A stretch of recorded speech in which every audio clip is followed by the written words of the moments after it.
சிவகாசி மாவட்டம் திருப்புவனம் அருகே நீதிமன்ற உத்தரவின் பேரில் சுமார் 4000 தென்னை மரங்கள் வெட்டி சாய்க்கப்பட்டுள்ளன.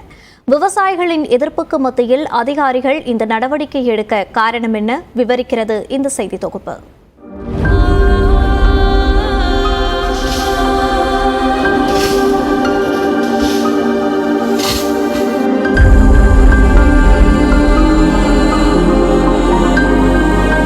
இப்படி கண்மாயை காணவில்லை என்று நீதிமன்றம் வரை சென்று 74 ஏக்கரிலான நிலத்தை பொதுப்பணித்துறை மீட்ட கதை ஒரு பக்கம் என்றால், வான் உயரத்துக்கு வளர்ந்த 4000ற்கும் மேலான தென்னை மரங்களின் முடிவுரை கண்ணீர் கதையாக மாறி உள்ளது.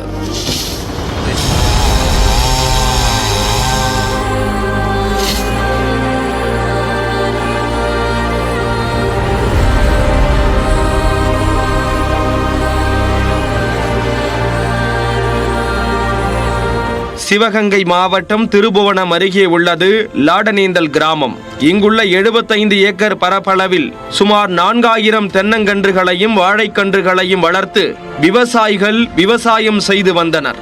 கண்ணுக்கு எட்டிய தூரம் வரை பச்சை பசேலென பிள்ளைகளைப் போல் விவசாயிகள் தென்னை மரங்களை வளர்த்தது பாராட்டுக்குரியது என்றாலும், அந்த நிலம் பொதுப்பணித்துறைக்கு சொந்தமானது என்பதுதான் பிரச்சனைக்கான தொடக்க புள்ளி. சுமார் 30 ஆண்டுகளுக்கு முன்பு கண்மாயாக இருந்த இடத்தை ஆக்கிரமித்து விவசாய நிலமாக சிலர் மாற்றியதாக கூறப்படுகிறது. கண்மாய் இருந்த இடமே தெரியாத வகையில் திரும்பிய பக்கமெல்லாம் தோப்பாக மாறிய நிலையில் இதனை எதிர்த்து அதிகாரிகளும் அப்பகுதியைச் சேர்ந்த சமூக ஆர்வலர்கள் சிலரும் உயர்நீதிமன்ற மதுரை கிளைக்கு சென்றனர். ஆக்கிரமிப்புகளை அகற்ற வேண்டும் என்று பல ஆண்டுகளாக கூறி வருவதாகவும், ஆனால் ஆக்கிரமிப்பாளர்கள் செவிசாய்க்கவில்லை என்றும் அதிகாரிகள் நீதிமன்றத்தில் முறையிட்டனர். இந்த வழக்கை விசாரித்த நீதிபதிகள் நீர்நிலை மீதான ஆக்கிரமிப்புகளை எந்த சமரசத்துக்கும் இடமின்றி உடனடியாக அகற்ற உத்தரவிட்டனர். ஒரு சிலர் நீதிமன்ற உத்தரவை ஏற்று தாங்கள் நட்ட மரங்களை தாங்களே வெட்டி அகற்றிவிட்டு நிலத்தை பொதுப்பணித்துறையினரிடம் ஒப்படைத்தனர். அதில் நானும் தென்னை மரம் வச்சுருந்தேன். என் மரத்தை பிடபிள்யூ நோட்டீஸ் கொடுத்தோன்னே நானும் ஒரு 40 மரம் 50 மரத்தை நான் வெட்டிட்டு ஊருக்கு பயன்பாட்டுக்காக கம்மாயை நம்ம சரி கொடுத்துருவோம். இவ்வளவு நாளாக ஆக்கிரமிப்பு பண்ணி வச்சுருந்தாங்க அப்பா காலத்தில். சரி, இனிமேல் நம்ம ஊருக்கு தேவைப்படுது கம்மா, மக்களுக்கு தேவைப்படுன்னு கேட்க போகும்போது கம்மாயை கொடுத்தாச்சு. கண்மாயை ஆக்கிரமித்ததால் விவசாயத்துக்கு நீர் கிடைக்காமல் பட்ட அவதிகள் ஏராளம் என்று விவரிக்கின்றனர் அப்பகுதி விவசாயிகள். இந்த தண்ணியை கம்மாய்க்கு வர தண்ணியை ஆற்றுலேயே அடைச்சிடுறாங்க சமூக விரோதிகள்.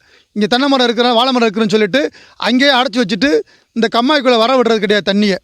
ஸோ இந்த கம்மாய் 74 ஏக்கர் இருந்தும் பெரிய கம்மாயின்னு பேர் இருந்தும் இந்த கம்மாய் பிரயோஜனம் இல்லாமல் யாருக்கும் விவசாயிகளுக்கு உபயோகம் இல்லாமல் அப்படியே இருக்குது.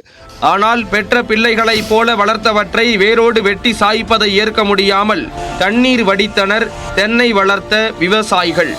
பிரச்சனை ஆகி தேங்காய் வட்டி கூட போகிற பாதை இல்லாமல் அதை எல்லோரும் பாதை அடைச்சிக்கிட்டு குழியை தோண்டி சேசிபி வச்சு குழியை தோண்டி போகிறாங்க, பாதையை போடுறாங்க, தண்ணியை வச்சு போகிறாங்க. முள்ளு கல் ஒண்டி வெளியே அடைச்சிட்டாங்க, முள் வேலி போட்டுறாங்க. தேங்காய் வடி வெளியே போக முடியல.